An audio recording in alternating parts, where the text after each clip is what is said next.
Good morning student. आज की class में हम लोग बात करने वाले फिजिकल एजुकेशन की पहली यूनिट। जैसा कि आप सबको पता है कि हमारा फिजिकल एजुकेशन का सिलेबस चेंज हुआ है। उसमें बहुत सारी नई नई चीजें ऐड की गई है। तो ये पूरी सीरीज हम आप लोगों के लिए लेके आए हैं। जिस सीरीज के अंदर हम लोग फिजिकल एजुकेशन की यूनिट 1 से लेके 8 तक करेंगे। और इस बार सिलेबस बहुत डायनेमिकली चेंज किया गया है। और हमें इस तरीके की अप्रोच रखनी है कि हम फिजिकल एजुकेशन के पेपर में परफेक्ट स्कोर कर पाए। हमने जो पीडीएफ तैयार किए हैं, नोट्स तैयार किए हैं, जो हमारी एमसीक्यू सीरीज है, वो आपको परफेक्ट स्कोर करवाने में आपकी हेल्प करेगी। तो हम स्टार्टिंग करते हैं। मेरा नाम करण राठौर है और मैं एक एजुकेटर हूँ। एंड आज इसमें हम सबसे पहले सिलेबस डिस्कस करेंगे कि क्या क्या सिलेबस है आपका यूनिट 1 में। इसके बाद हम लोग देखने वाले हैं कि उसके अंदर हम लोग क्या क्या पढ़ने वाले हैं। तो सबसे पहले हम लोग देखें, हमारे यूनिट का नाम है health status and programme in India, major disease and health policy, present health status. तो इसके अंदर क्या क्या टॉपिक आने वाले हैं उसको हम लोग एक बार देख लेते हैं। पहला जो हम पढ़ेंगे इसमें कम्युनिकेबल डिसीजेस, जो फैलती है एक इंसान से दूसरे इंसान में, जिसमें typhoid, influenza, malaria, dengue, HIV infection, ये है आपका। Non communicable disease second topic, जिसके अंदर हम डायबिटीज, हाइपरटेंशन, डिप्रेशन, ये पढ़ेंगे। इसके बाद जो थर्ड टॉपिक है इसमें, वो है nutritional status, hypo and hyper nutrition. Hyper nutrition का मतलब होता है माल न्यूट्रिशन, की किसी भी बच्चे के अंदर, किसी भी युवा के अंदर न्यूट्रिशन की कमी है। एंड हाइपर न्यूट्रिशन होता है कि किसी बच्चे के अंदर किसी भी एक न्यूट्रिशन की बहुत ज्यादा एक्सेसिव मात्रा है। इसके बाद हम पढ़ेंगे कि क्या हेल्थ पॉलिसीज है हमारी, प्रोग्राम है, नेशनल हेल्थ पॉलिसी देखेंगे हम इसमें गवर्नमेंट की तरफ से। मेंटल हेल्थ को इंक्लूड किया गया है। After that national policy on education. अभी तक हमारी 3 एजुकेशन पॉलिसी आई है। 1968 first at the time of Indira Gandhi, second 86 at time of Rajiv Gandhi, and third 2020 new education policy time of prime minister Modi. इस न्यू एजुकेशन पॉलिसी को जो ड्राफ्ट किया था वो के कस्तूरी रंगन ने किया था, जो इसरो से इनका बैकग्राउंड मैच करता है, उससे बिलोंग करते हैं। इसके बाद हम कुछ मिशन देखेंगे। School health service and mid day meal programme, national rural health mission, adolescence education programme. आज जैसा आप देख रहे होंगे कि आप लोग जिन लोगों ने भी फिजिकल एजुकेशन को चूज किया है, लास्ट ईयर से कंपेयर करें तो पहली यूनिटी बहुत बढ़िया है। हम लोग वन शॉट वीडियो में पूरी यूनिट को खत्म करेंगे और इन डेप्थ एनालिसिस करेंगे, कि जिससे कोई भी अगर आपका एमसीक्यू उस पे आए तो आप उसको आसानी से आप उसको कर सके और आप उसमें परफेक्ट स्कोर कर सके। हम स्टार्ट करते हैं पहले टॉपिक के साथ, major diseases, communicable and non communicable. तो इससे पहले हम देखते हैं health and health education. Definition अगर देखें हम लोग हेल्थ की, as defined by World Health Organization, health is a state of complete physical, mental, social well-being and not merely the absence of diseases of infirmity। तो ये WHO की आपकी definition है। अब थोड़ा सा हम लोग WHO के बारे में देख लेते हैं। WHO जो है, ये 7 अप्रैल 1948 को इसको बनाया गया था। अभी इसके जो चेयरमैन है वो डॉक्टर टेड्रस एडनॉम है, ये इसको इसके ऊपर रूल करते हैं। और एक डे है जिसको आप लोग याद रखना, 7 अप्रैल को पूरे वर्ल्ड में, ऑन 7 अप्रैल हम लोग वर्ल्ड हेल्थ डे को सेलिब्रेट करते हैं। क्यों? क्योंकि इस दिन WHO की फाउंडेशन हुई थी। तो अब हमने यहां तक देखा कि इसकी मीनिंग क्या है हेल्थ एंड हेल्थ एजुकेशन की। इसके बाद हम देखेंगे अब कम्युनिकेबल डिजीजेस, जिसमें हमारा टाइफाइड, इन्फ्लुएंजा, मलेरिया, डेंगू और एचआईवी इन्फेक्शन आता है। Communicable disease, also known as infection disease, are illness that can be spread from one person to another। ये पैथोजेंस, बैक्टीरिया, वायरस, फंगी, इनके थ्रू एक इंसान से दूसरे इंसान में फैल सकती है। तो इसमें कुछ प्रिकॉशंस होते हैं जिनको हमें लेना होता है कि एक इंसान से दूसरे इंसान में ना करें। जैसे इन्फ्लुएंजा हम देखते हैं, अभी कोविड-19 आया था, जो भी एक इंसान से दूसरे इंसान में फैलता था। तो सबसे पहले ये कम्युनिकेबल डिजीज का एक छोटा सा मैप है कि कोविड-19 मतलब ट्यूबरक्लोसिस, मलेरिया, हेपेटाइटिस, टाइफाइड, ये सारी बीमारियां इसमें है। सबसे पहले हम टाइफाइड के बारे में पढ़ेंगे। Typhoid fever is a bacterial infection. ये याद रखना कि कोई भी जो बीमारी हम इसमें पढ़ रहे हो किस वजह से हो रही है। तो टाइफाइड जो है, टाइफाइड आपका हो रहा है bacterial infection. that can spread throughout the body, affecting multiple organ. It is a significant public health concern in area with poor sanitation.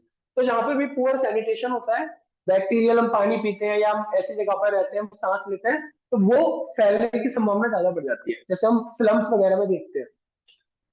इसका एजेंट जो है वो है साल्मोनेला टाइपी ग्राम नेगेटिव व्यूकुलस। इससे ये कॉजिंग एजेंट है जिससे ये फैलता है। ट्रांसमिशन कैसे होता है? फेस, ओरल रूट, फैमिली थ्रू कॉन्टेनेड फूड और वाटर। अगर कॉन्टेनेड फूड और वाटर है जिसमें पहले से बैक्टीरिया है तो वो फैल सकता है। Direct contact with infected person, faeces और indirectly via and carry a symptomatic individual can spread the bacteria, तो वो बैक्टीरिया उसको फैला सकता है। सिम्टम की बात करें तो आपको इसमें फीवर होगा 103 से 104 तक, वीकनेस होगी, फटीग होगी, लॉस ऑफ एपेटाइट होगा, अब्डोमिनल पेन होगा, कॉन्स्टिपेशन होगा और डायरिया वगैरह, ये सारा इसमें हो सकता है। रोज, स्पॉट, स्मॉल पिंक रैशेस होंगे और हेडेक होगी, कंफ्यूजन, और ये सारी चीजें आपको इसमें पता चल जाएगी। डायग्नोस की बात करें तो ब्लड, स्टूल और बोन नोरो से हम लोग इसको डायग्नोस कर सकते हैं ब्लड टेस्ट से, तो हमें पता चल जाएगा कि ये जो है वो हमें हुआ है ये बीमारी की नहीं हुई है। ट्रीटमेंट की बात करें तो इसकी एंटीबायोटिक्स आती है, अवेलेबल है। इसकी एंटीबायोटिक्स है सिफ्लोफ्लेक्सिन, एजिथ्रोमिसिन और कैप्टियोक्सिन। ये इसके कुछ ड्रग्स हैं। नाम से डरना नहीं है, आप बस एक बार इसको पीडीएफ को पढ़ लेना। इतने इंडेप्थ में नहीं पूछेंगे, पर नोट्स को इंडेप्थ बनाया गया इसलिए क्योंकि कोई भी क्वेश्चन छूटे ना, अगर कुछ भी आता है, अगर आप उसको रीड भी करते हो तो एमसीक्यू के ऑप्शंस में अगर आपने रीड भी किया है तो आप उसको बड़े इजीली हैंडल कर सकते हो। आगे हम देखेंगे जो अगला है इसमें प्रेजेंटेशन, तो इसमें वैक्सीनेशन ले सकते हैं ओरल, जिससे हम उसको रोक सकते हैं। अब देखेंगे हमारा influenza, commonly known as the flu, is highly contagious viral respiratory illness that cause seasonal outbreak and occasional pandemic। तो ये सीजनल में इस तरीके से होता है, और इसका जैसे कोविड-19 था या हमें जो वायरल फ्लू वगैरह होता है तो उसी को हम इन्फ्लुएंजा कहते हैं। कॉजेटिव एजेंट है इसका influenza virus types A, B, C and really D, with type A causing the most severe case and pandemic.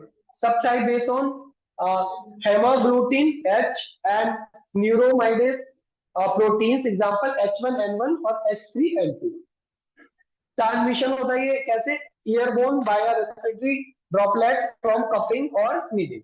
अब जैसे कोविड-19 में एक इसी तरीके का इसी परिवार का एक फैमिली का वायरस है, और जिसके अंदर हम लोग देखते हैं कि हमारे छींकने से, खांसने से ये दूसरे लोगों को फैल सकता है, जो भी ड्रॉपलेट्स गिरेंगी तो उससे इसमें फैल जाएगा। सिम्टम वही sudden onset of fever, chill, fatigue, muscle ache, headache and sore, ये सारा इसमें रहता है। डायग्नोस हम इसको कर सकते हैं आरआईडीएस से, आरटीपीसीआर टेस्ट से हम इसको निकाल सकते हैं। ट्रीटमेंट एंटीवायरल ड्रग्स होता है इसमें, ओसेल्टामिविर जिसको हम टेमीफ्लू कहते हैं, या ज़ैनेमिविर, ये हम इसमें ले सकते हैं जिससे हमें इसको फायदा मिलेगा। इसके अलावा हाइड्रेशन हो रही है तो पानी, फीवर हो रहा था, फीवर मैनेजमेंट के लिए हम लोग कर सकते हैं। फिर आप हमारा खड़ा मलेरिया। मलेरिया बहुत कॉमन है, मलेरिया और डेंगू हम लोग अपने आसपास देखते हैं कि हर सीजनल में ये कहीं ना कहीं फैल जाता है लोगों को। Malaria is life threatening parasitic disease transmitted by mosquito primarily affecting tropical and subtropical region। causative agent है इसका प्लाज्मोडियम पैरासाइट, ये इसका वो रहता है मलेरिया का। ट्रांसमिशन जो इसका होता है bite of infected female anopheles mosquito, really through blood transfusion, organ transplant, तो ये हो सकता है इससे प्रॉब्लम आपको हो जाए। Symptom cyclic fever, chill, sweating, ये सारी चीज हो सकती है, डिपेंड ऑन स्पीसीज को कैसा मतलब है इसमें। हेडेक, मसल पेन, फटीग, ये सारी चीजें, वॉमिटिंग, एनीमिया वगैरह, ये सारी चीजें इसमें हो सकती है। डायग्नोस हम माइक्रोस्कोपी ब्लड से हम इसको कर सकते हैं, या हम रैपिड डायग्नोस टेस्ट भी इसके अंदर कर सकते हैं, पीसीआर भी हो सकता है। ट्रीटमेंट इसका क्या है? आर्टिमिशन बेस्ड कॉम्बिनेशन थेरेपी हम इसमें कर सकते हैं, बाकी हम लोग जो भी सिम्टम है उसके बेस पे हम इसका ट्रीटमेंट कर सकते हैं। फिर हमारा dengue. Dengue is a viral infection transmitted by mosquito, ranging from mild flu like illness to severe haemorrhagic fever, cognitive agent है इसका डेंगू का डीएनवी, जिसको फ्लैवियस वायरस 4 स्टीरियोटाइप, जिसमें डीएनवी 1, डीएनवी 2 और डीएनवी 3 रहता है। बाइट ऑफ उसके Aedes mosquito के काटने से ये फैलता है एक इंसान से दूसरे इंसान। Symptom mild dengue, fresh rash, muscle joint pain, headache pain. लेकिन आगे चलकर ये वो सीवियर डेंगू में हमें डेंगू में दिक्कत हो सकती है, शॉक सिंड्रोम हो सकता है, सीवियर एब्डोमेन पेन हो सकता है, इंटरनल ब्लीडिंग हो सकती है। तो और इंडिया के अंदर ये देखा भी गया है, ये इसको एक दिन से एक हफ्ते 7-8 दिन लगता है इसको पूरा डेवलप होने में। और इंडिया में बहुत सारे लोग मानसून के सीजन में डेंगू से मर जाते हैं, जबकि मानसून एक बहुत बड़ी बीमारी नहीं है, बट हमें पता चल जाए टाइम पर कि हाँ हमें डेंगू हुआ है। पर डेंगू का भी कोई ट्रीटमेंट भी नहीं है, हम इसका सिम्टम बेस्ड ट्रीटमेंट करते हैं। लोग कुछ देसी जुगाड़ वगैरह करते हैं, जैसे नारियल की सॉरी आपका नारियल का जूस हो गया, बकरी का दूध हो गया, और पपीता के पत्ते हो गए, इससे रहता है। आजकल कीवी है मार्केट में जो काफी इसमें बेनिफिशियल रहता है। और जब भी आपको कोई भी ऐसी बीमारी होती है तो डॉक्टर से जरूर एडवाइस लें, अपना ट्रीटमेंट घर पे ना करें। घर पे ट्रीटमेंट करने की वजह से काफी लोगों की डेथ हो चुकी है।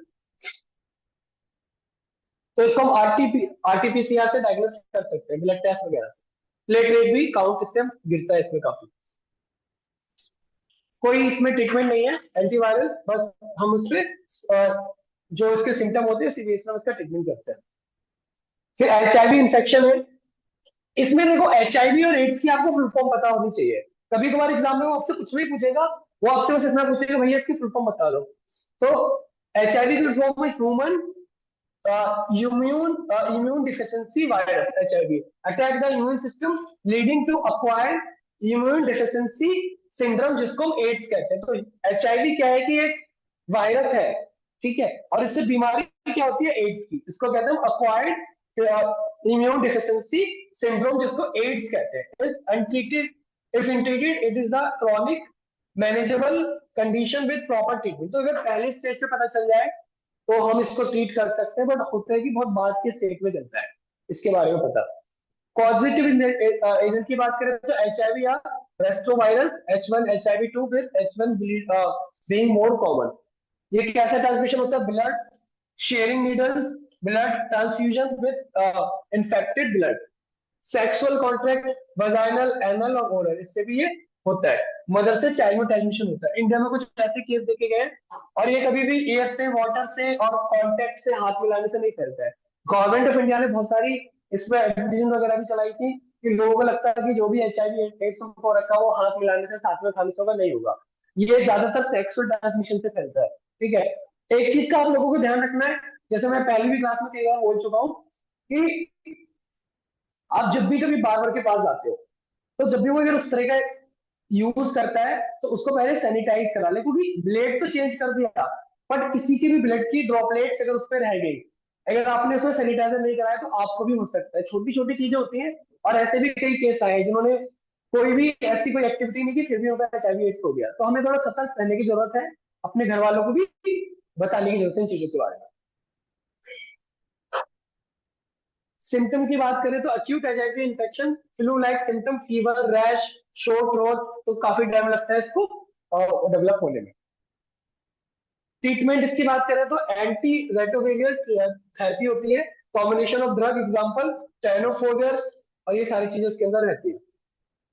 तो हम प्रिवेंशन कर सकते हैं कॉन्डोम का यूज करके, safe sexual practice, pre exposure, इसको हाई रिस्क इंडिविजुअल इसको करके, needle exchange programme and safe blood transfusion, ये भी करके।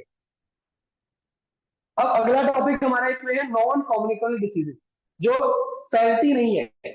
इसका मतलब बेसिक डेफिनेशन क्या है, अगर मान लो मुझे कोई नॉन कम्युनिकेबल डिजीज है, मुझे ब्लड प्रेशर है या कोई और बीमारी है, तो वो फैलेगी नहीं, वो बस मेरे तक रहेगी। तो इसके अंदर इसकी डेफिनेशन है, non communicable disease NCD also known as chronic disease are health condition that are not transmissible directly from one person to another. They are long lasting and often result from a combination of genetic, psychological, environmental and behavioural factor.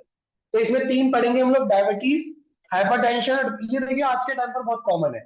अब diabetes, hypertension और depression, अगर आप 10 घर का सर्वे करोगे, उस 10 घर में आपको 8 या 9 घर ऐसे मिल जाएंगे इसमें एक ना एक बीमारी जरूर निकलेगी।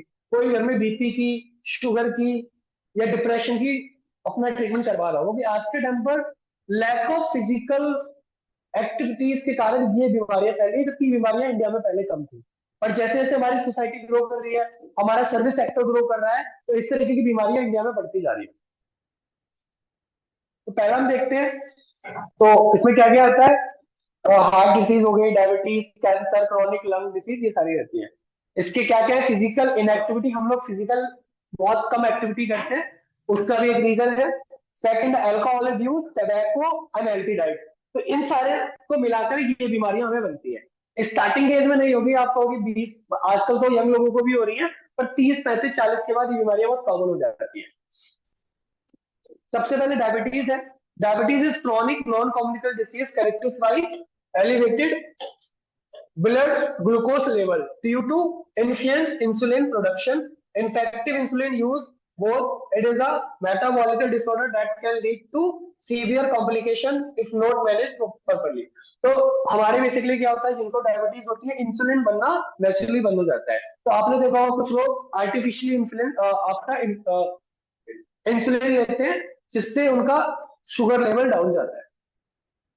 टाइप इसमें क्या होते हैं, दो। Type 1 diabetes, autoimmune condition where the pancreas produce little to no or no insulin. Typically, diagnosed in children and young adults require lifelong insulin therapy. तो उनको जिंदगी भर इंसुलिन लेना होता है। दूसरा होता है type 2 diabetes, more common characteristics are insulin resistant and relative insulin deficiency, often linked to lifestyle factor, genetic, managed through lifestyle change, oral medicine and sometime insulin. तो इससे हम इसको कर सकते हैं। तो ये मेन दो टाइप की आपकी होती है, यही आपको पता होना चाहिए इंसुलिन के बारे में।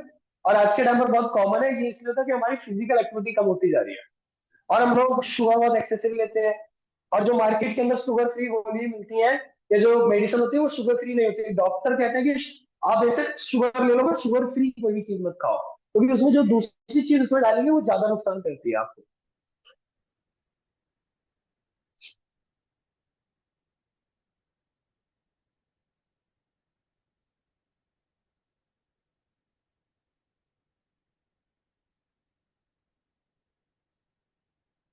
अगला हमारा हाइपरटेंशन, जिसको हम लोग ब्लड प्रेशर, बीपी उसके नाम से भी जानते हैं।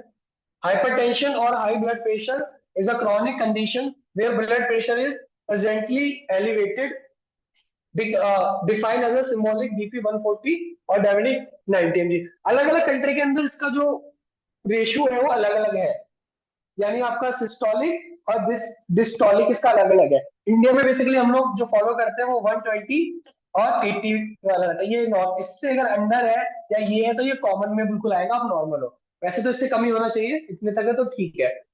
जैसे आप रनिंग कर रहे हो तो ब्लड प्रेशर आपका बढ़ता है, लो होता है, ये चलता रहता है।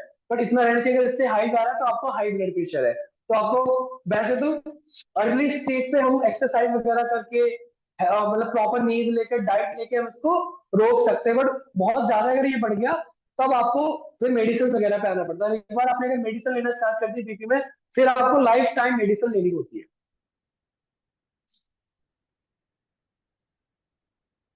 तो मॉडिफाई हो सकता है, मतलब इसको कैसे कर सकते हैं मॉडिफाई।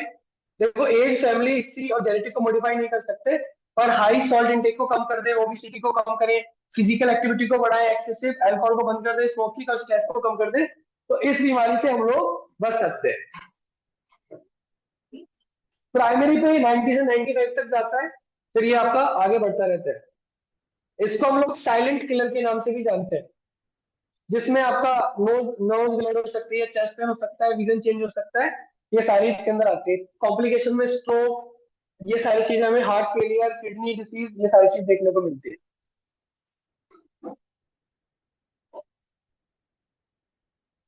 हमें दो रीडिंग लेनी होती है, तब जाके हम इसका निकालते हैं। एक बार की रीडिंग से नहीं निकलता है, एक्चुअल में उसका हम एवरेज ले लेते हैं। जैसे नॉर्मल है डब्ल्यूएचओ के अकॉर्डिंग, गाइडलाइन जो है 120 120 80, एलिवेटेड है 29 से 80, और हाइपरटेंशन स्टेज 1 है 130 से 139 और 80 से 89, स्टेज 2 है 140 से 90। तो ये है। इसमें हमें ECG, lipid profile, renal function, Yuri Yuri analysis वगैरह से हमें पता चल जाता है कि ऑर्गन को कितना डैमेज हुआ है। तो लाइफ स्टाइल मॉडिफिकेशन करके, जैसे diet, dietary approach to stop hypertension, low sodium 2 gram से हम उसको कम करें पोटेशियम, तो इसमें हमें फायदा हो सकता है। एक्सरसाइज करें वीक में 150 से 300 मिनट, वेट लॉस करें जिससे हमें काफी इसमें फायदा होगा। लिमिट अल्कोहल स्मोकिंग को कम करें, स्ट्रेस को मैनेजमेंट करें। आज की हमारी जो पूरी लाइफ है वो स्ट्रेस से भरी हुई है, और स्ट्रेस को कम करने के लिए अल्कोहल, लोगों से आप पूछेंगे जो सिगरेट पी रहे हैं ऑफिस के बाहर या कहीं भी, आप क्यों सिगरेट पी रहे हो, वो कहेंगे हम स्ट्रेस को कम करने के लिए सिगरेट पी रहे हैं। स्ट्रेस है, ऊपर से सिगरेट पी रहे हो, तो ये पूरा का पूरा क्या बन रहा है, आपको हार्ट अटैक की तरफ या हार्ट डिसीज की तरफ लेके जा रहा है। तो इस चीज से हमें बचना है। फिर हमारा डिप्रेशन आज के टाइम पर बहुत कॉमन है। एक टाइम पर जब हम लोग छोटे हुआ करते थे हमारे बचपन में, तो डिप्रेशन ऐसी कोई चीज होती नहीं थी, हमने सुना भी नहीं था और न कभी फील हुआ, क्योंकि हम लोग बहुत ज्यादा फिजिकल एक्टिविटी करते थे, गलियों में खेलते रहते थे, धूप में पतंग उड़ाते रहते थे, साइकिल चलाना, टायर चलाना। तो हमारे टाइम पर ये नहीं था। गाँव में जाते थे तो गाँव में घूमते रहते थे धूप वगैरह में। पर आज से जैसे जैसे हम लोग मोबाइल और फोन के पास आते जा रहे हैं, तो डिप्रेशन की बीमारी बढ़ती जा रही है, लोगों से दूर होते जा रहे हैं। तो एक मैंने कहीं पे एक छोटी सी शायरी सुनी थी, जिसमें कहते हैं कि फेसबुक पे तो हजारों दोस्त हैं, बट घर में बात करने के लिए कोई नहीं है। तो ये बिल्कुल सच होता जा रहा है कि फेसबुक पे हमारे बहुत सारे फ्रेंड है, हमारी अलग लाइफ स्टाइल चल रही है, बट एक्चुअल में हम क्या है उसको एक्सेप्ट नहीं करते हैं, जिसकी वजह से डिप्रेशन, एंजाइटी ऐसी चीज हमें यूथ में देखने को मिलती है।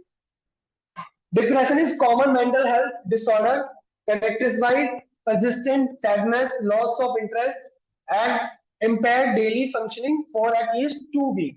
It is a non-communicable condition with significant global impact. तो ग्लोबल बर्डन बहुत ज्यादा है इसका, और हम इसमें कैसे मॉडिफाई कर सकते हैं? ट्रॉमा, क्रोनिक स्ट्रेस, इसको कम के reduce social isolation, chronic illness. देखिए, इसको कम करने का सीधा ये है कि हम लोग ज्यादा से ज्यादा फिजिकल एक्टिविटी करें, अपने पेरेंट्स से, अपने दोस्तों से बात करें, स्ट्रेस कम से कम ले किसी भी चीज का। और जितना हम फिजिकल एक्टिविटी करेंगे, हमें अच्छी नींद आएगी तो डिप्रेशन, एंजाइटी ऐसी कोई चीज होगी नहीं।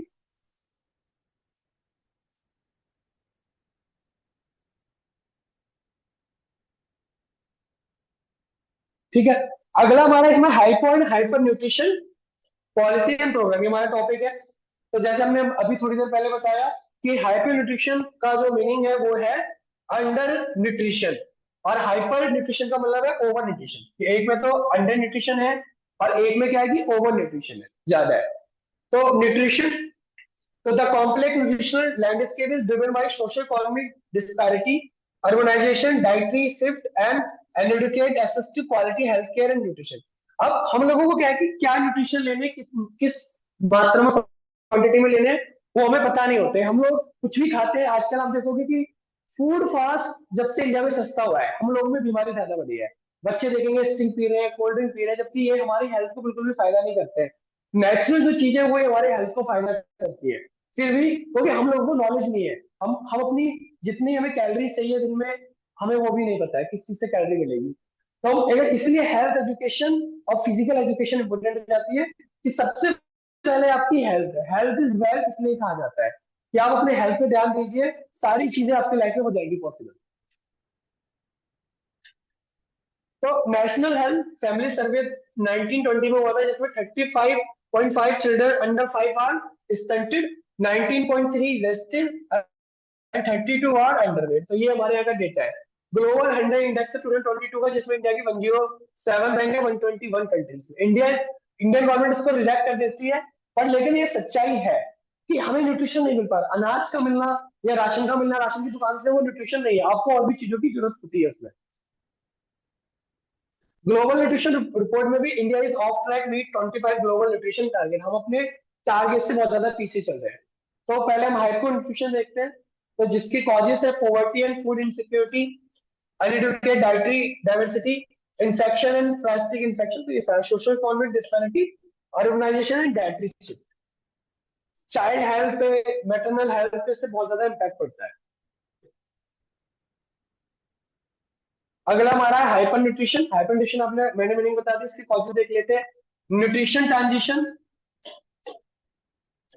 Lifestyle changes, economic growth, high sodium intake. तो कोई भी चीज हो आप एक्सेसिव मात्रा में ले रहे हो। जैसे डब्ल्यूएचओ ने सोडियम को 5 ग्राम पर डे पे रिकमेंड किया है, पर देखिए हम जो चिप्स कुरकुरे के पैकेट खाते हैं, इसमें बहुत ज्यादा सोडियम होता है।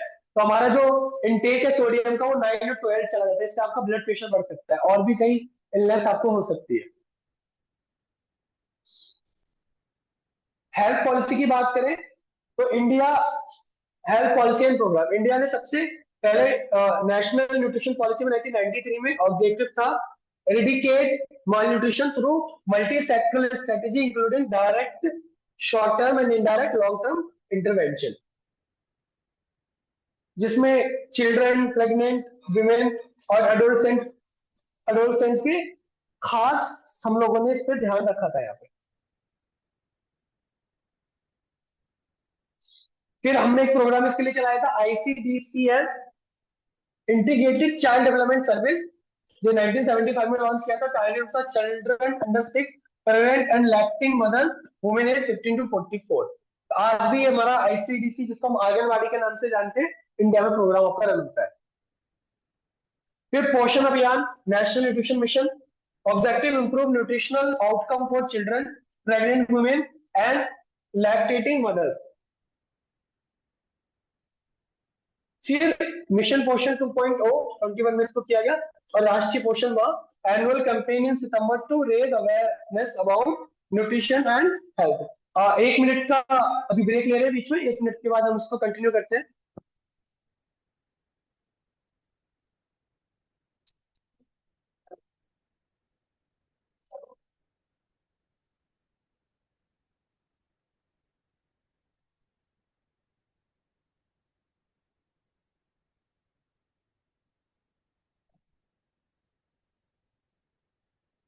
Welcome back student. Mid day meal programme हमने 95 में लॉन्च किया था। टारगेट ग्रुप था children age 6 to 11 in government and government aided school.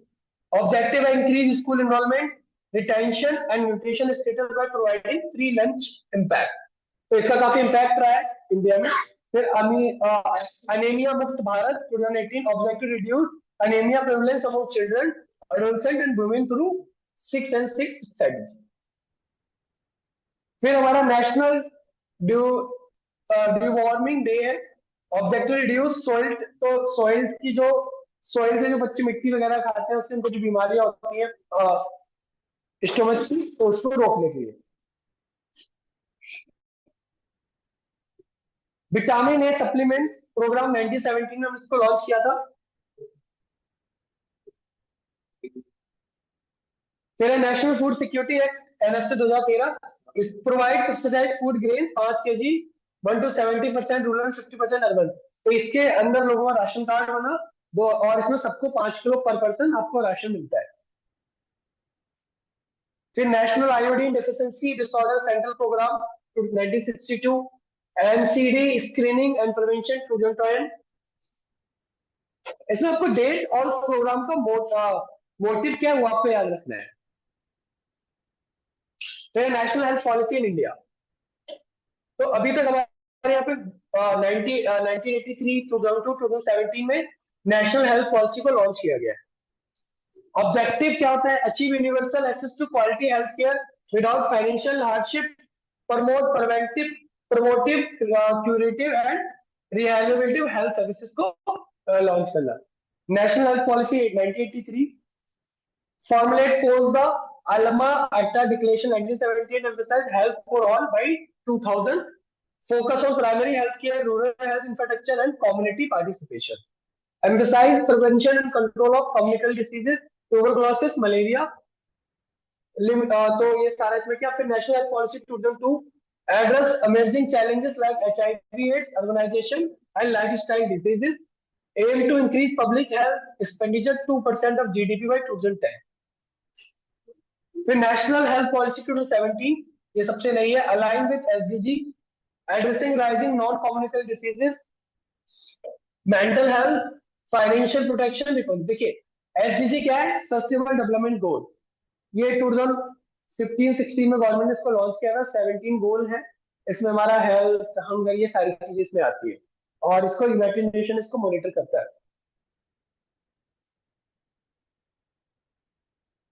फिर mental health policy and program, national mental health program 1982, launched to address the high burden of mental disorder and scarcity of mental health professional influenced by WHO community-based mental health models। ensure availability and accessibility of minimum mental health care, especially for vulnerable population, integrate mental health into general health care, कि mental health का ध्यान रखें, क्योंकि अगर mental health सही नहीं होगी तो वो काम नहीं कर पाएंगे और गवर्नमेंट को भी काफी दिक्कत होगी और उनको अपनी फैमिली चलाने में भी काफी दिक्कत आएगी। Direct mental health programme 1986 based on Bellary model Karnataka focusing on community based care. फिर हमारा national mental health policy 2014 context launch in response to WHO 2012 world health assembly resolution and UNCRPD align with global standard for right-based mental health care. Vision promote mental health, prevent mental illness, enable recovery, reduce stigma, and ensure socio-economic inclusion of person with mental illness. देखिए starting में क्या था कि mental health को कोई ध्यान दिया नहीं गया, जिसका रीजन ये था कि लोग सोचते थे पागल है, इसको पागल खाने में भेज दो, इस टाइप के स्टीरियोटाइप चलते थे। बट अब ये चीज कहीं ना कहीं आपकी वहां पर बदल गई है, अब लोग और गवर्नमेंट इसके लेके काफी अवेयर है।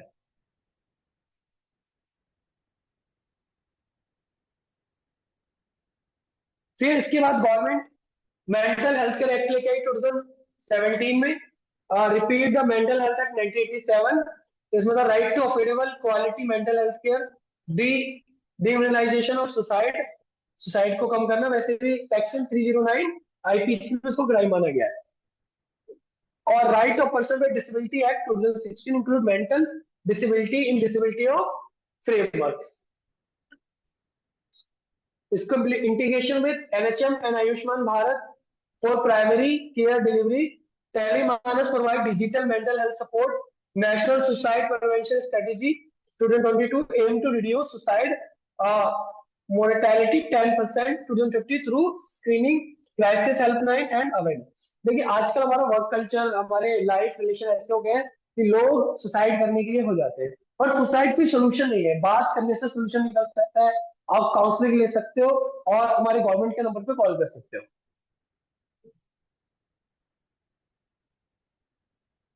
Next other relevant health program and initiative, Ayushman Bharat 2018 में गवर्नमेंट ने लॉन्च किया था, जिसमें पर पर्सन 5 लाख पर ईयर आपको उसमें ट्रीटमेंट मिलता है government of selected private hospitals के अंदर।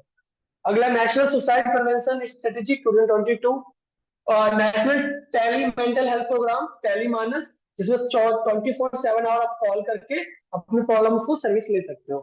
फिर आपका NIMHN act 2012 declare Bengaluru Institute of National Importance, enhancing mental health education and research।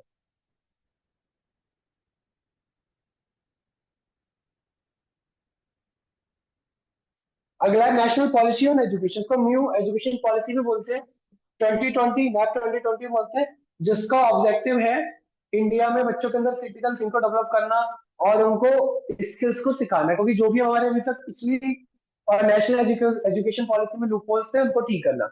सबसे पहले नई एजुकेशन पॉलिसी आई थी 68 में under the prime minister Indira Gandhi based on Kothari commission.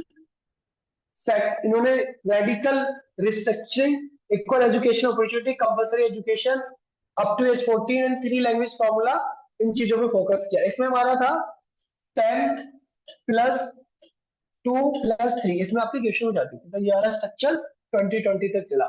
फिर 1986 में सेकंड एनईपी आती है under prime minister Rajiv Gandhi, modified 92 under PM PV Narasimha Rao, prioritize removal of disparity especially for women, scheduled caste and scheduled tribe, introduce operation blackboard to improve primary school and expand open university, Indira Gandhi national open university, इसको short में इग्नू कहते हैं। इग्नू को आपको इस policy के बाद बनाया गया। Third education policy prime minister Modi के समय पे आई, ग्लोबल नॉलेज, AI, ये सारी चीजें बढ़ रही हैं, तो इसको हमने इसको किया, इसको ड्राफ्ट किया था के कस्तूरी रंगन, और ये 29 जुलाई 2020 में इसको पेश किया गया इंडिया के अंदर, जिसने पूरा सिस्टम को बदलने की कोशिश की है। सिर्फ ये पॉलिसी अच्छे से एप्लीकेबल हो जाए इंडिया में तो हमारा पूरा एजुकेशन सिस्टम बदल जाएगा। विजन है create an equitable inclusive and holistic education system rooted in India ethos fostering critical thinking creativity 21st century skill. Foundation pillar है access, equality, quality, affordability, accountability and. अब ये जो अफोर्डेबिलिटी की बात होती है ना, देखिए धीरे धीरे गवर्नमेंट क्या कर रही है कि गवर्नमेंट यूनिवर्सिटीज कॉलेज की फीस उड़ाती जा रही है। तो ये कंसर्न का इशू है कि बहुत सारे लोग 10,000 रुपए भी अफोर्ड नहीं कर सकते। जैसे जिस समय हमने दिल्ली यूनिवर्सिटी से पढ़ाई की थी तो हमारी फीस 8,000 9,000 रुपए हुआ करती थी। 30,000 रुपए हमारी पूरी ग्रेजुएशन हो गई थी 3 साल की। पर आजकल हम कॉलेज की फीस सुनते हैं 1 साल की 30,000 35,000 रुपए ले रहे हैं। कुछ कोर्सेज को उन्होंने सेल्फ फाइनेंस कर दिया है, जिसकी वजह से फीस काफी बढ़ती जा रही है। तो फीस को रोकना चाहिए और प्राइवेट कॉलेजेस के अंदर भी फीस को कंट्रोल करना चाहिए। तो इसमें स्कूल एजुकेशन में 10+2 की जगह पे 5-3-3-4 मॉडल लाया जाएगा, जिसमें फाउंडेशनल ईयर होगी 5 ईयर, A3 से जिसमें 3 year pre primary plus first से लेके second grade play based learning होगी। प्रिपरेटरी 3 ईयर, ग्रेड 3 से 5 focus on reading writing and multi linguistics. Middle 3 year, grade 6 से 8 introduce coding, vocational education and critical. ये बहुत अच्छा है, अगर इस वाले ग्रेड को हम इसको अच्छे से कर ले तो काफी अच्छा रहेगा।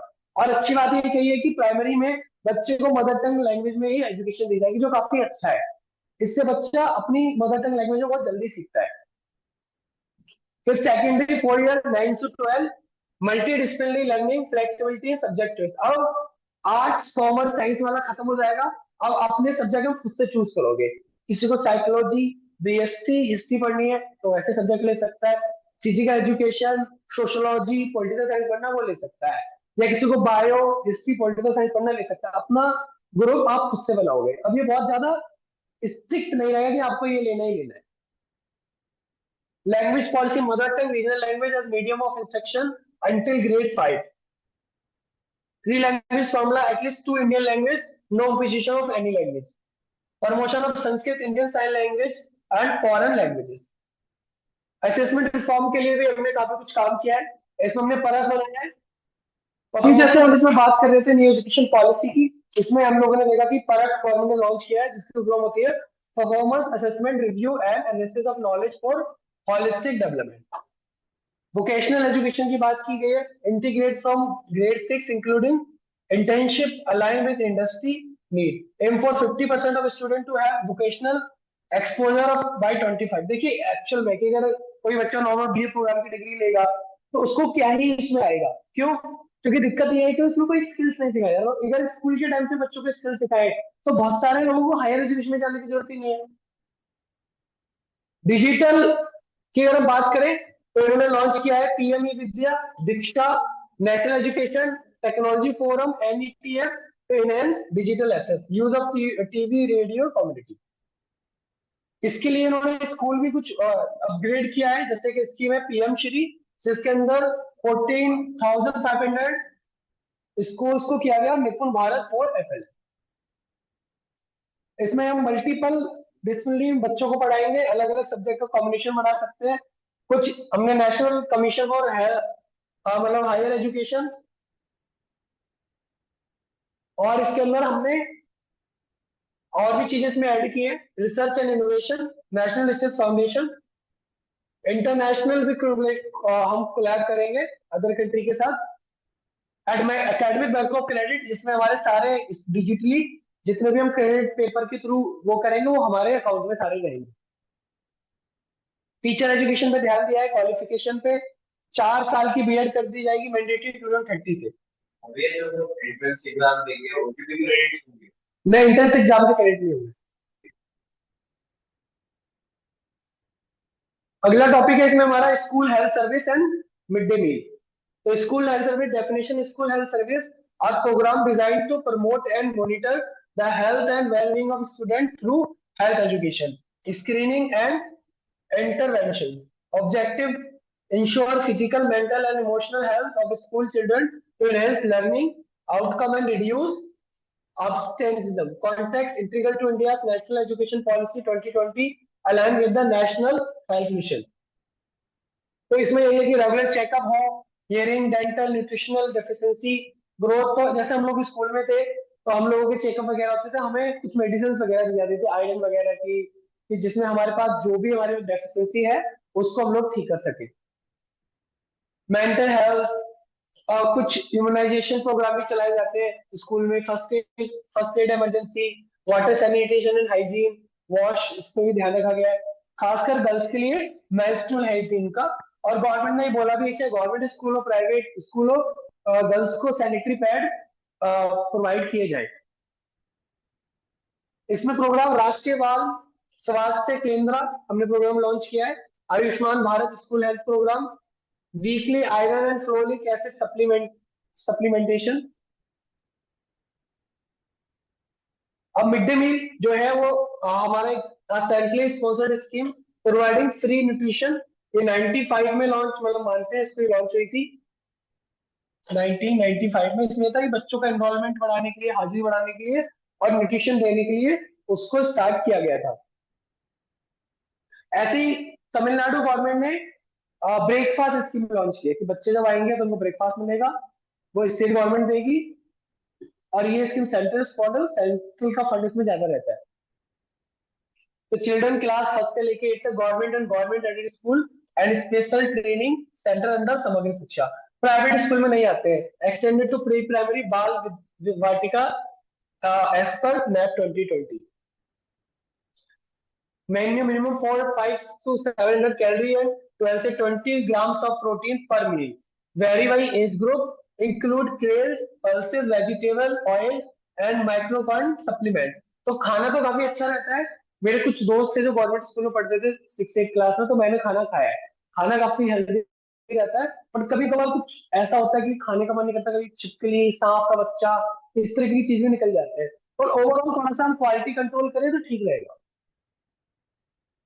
इसमें हम nutrition add on 45 food example iodine salt, 45 rice to address micronutrient deficiency, weekly egg fruit और milk in some state, Tamil Nadu and CM breakfast scheme, ये तमिलनाडु में लॉन्च की गई है आपकी।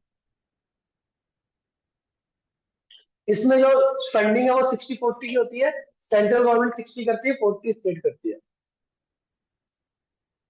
पीएम पोषण 2021 में इसको लॉन्च किया गया था, श्री अन्न स्कीम, कम्युनिटी पार्टिसिपेशन को बढ़ाया गया कि लोगों को पोषण मिल सके।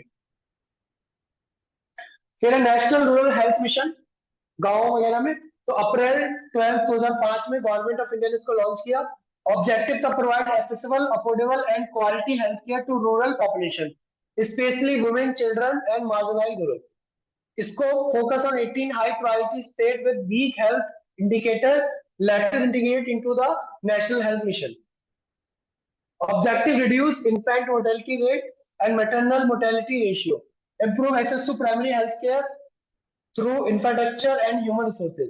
Promote universal immunization. देखिए दिक्कत ये है कि अगर आप आज भी गांव में चले जाएं या शहर में, वहाँ के जो डिस्ट्रिक्ट हॉस्पिटल है या प्राइमरी हेल्थ सेंटर, वो इतने ज्यादा डेवलप नहीं है। वहाँ पे तो गवर्नमेंट को बहुत ज्यादा डेवलप करने की जरूरत है, या फिर हम उसको प्राइवेट के साथ लिंक कर दें जिससे उनका इंफ्रास्ट्रक्चर ठीक हो सके, डॉक्टर हो क्वालिफाइड, लोगों को दवा मिल सके जब लोगों को जरूरत हो। इसमें इंफ्रास्ट्रक्चर डेवलपमेंट की बात की गई, upgrading sub centre, primary health centre and community health centre, establish of health and wellness centre under Ayushman Bharat, deployment of accredit social health activities, जिसको आशा कहा जाता है फॉर कम्युनिटी। देखिए अभी जैसे आपका कोविड-19 में जो वैक्सीनेशन प्रोग्राम किया गया, वो इतनी जल्दी इसलिए हो पाया क्योंकि हम पहले से ही वैक्सीनेशन प्रोग्राम चलाते हैं जो हमें मिशन इंद्रधनुष के अंदर चलता है। अब इसके अंदर जैसे आशा वर्कर ये सारा काम करते हैं, जिसकी वजह से हम बहुत जल्दी और कम टाइम में इसको इम्प्लीमेंट कर पाए। फिर service delivery, Janani Suraksha Yojana, cash incentive for institutional delivery, Rashtriya Bal Swasthya Karyakram, screening and treatment of children 0 से 18 year, free drug diagnosis and ambulance service. Community participation बढ़ाने की बात की गई है इसमें भी। फिर adolescent education program in India, इसकी सबसे ज्यादा कमी इंडिया के अंदर दिखती है क्योंकि इंडिया के अंदर एडोलसेंसी पे, एडोलसेंस इश्यूज पे, सेक्स एजुकेशन पे कोई भी बात करने को तैयार नहीं है, क्योंकि ये बड़ा एक स्टिग्मा की तरह होते हैं।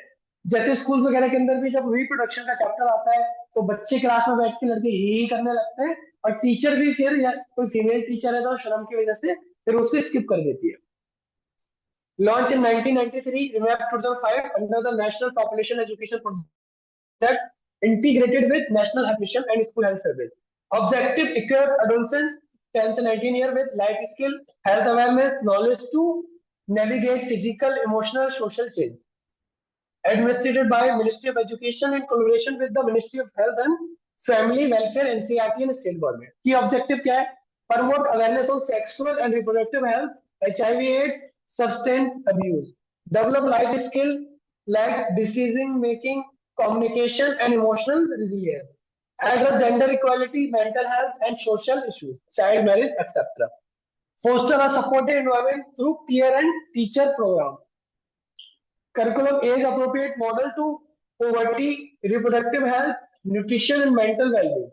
Focus on life skill, critical thinking, empathy, ये सारे इस पे फोकस किया जाता है. तो क्लास के हिसाब से इन्होंने उसको डिवाइड किया है कि role play, debate, peer led discussion के थ्रू हम पहले टीचर को ट्रेनिंग दें और फिर उसको स्कूल में किया जाए. Community based by adolescent friendly health clinic under Rashtriya Kishor स्वास्थ्य कार्यक्रम. बहुत सारे एनजीओ भी इसमें काम करते हैं. इसमें बच्चों के counselling service to address stress, anxiety, body image issue और अवेयरनेस हेल्पलाइन टेलीमानस पे कॉल करके सपोर्ट वगैरह लिया जा सकता है. जो एनसीईआरटी है और स्टेट एजुकेशनल बोर्ड है वो इसमें कोऑर्डिनेट करके स्कूल में उनका काम है इसको इम्प्लीमेंट करवाना. Thank you so much. आपको वीडियो समझ में आई होगी. ये हमारी पहली यूनिट कंप्लीट हो गई है. इसके बाद फिजिकल एजुकेशन की सेकंड यूनिट आएगी. टोटल 8 यूनिट है और इसके बाद हम लोग इसके साथ ही साथ आपको इसकी एमसीक्यू की सीरीज भी लाई जाएगी चैप्टर वाइज, जिससे आप इसमें अच्छा स्कोर कर सके. आप अपने वीडियो को अच्छे से देखिए और समझ में आएगा दोबारा से देखिए. Thank you so much.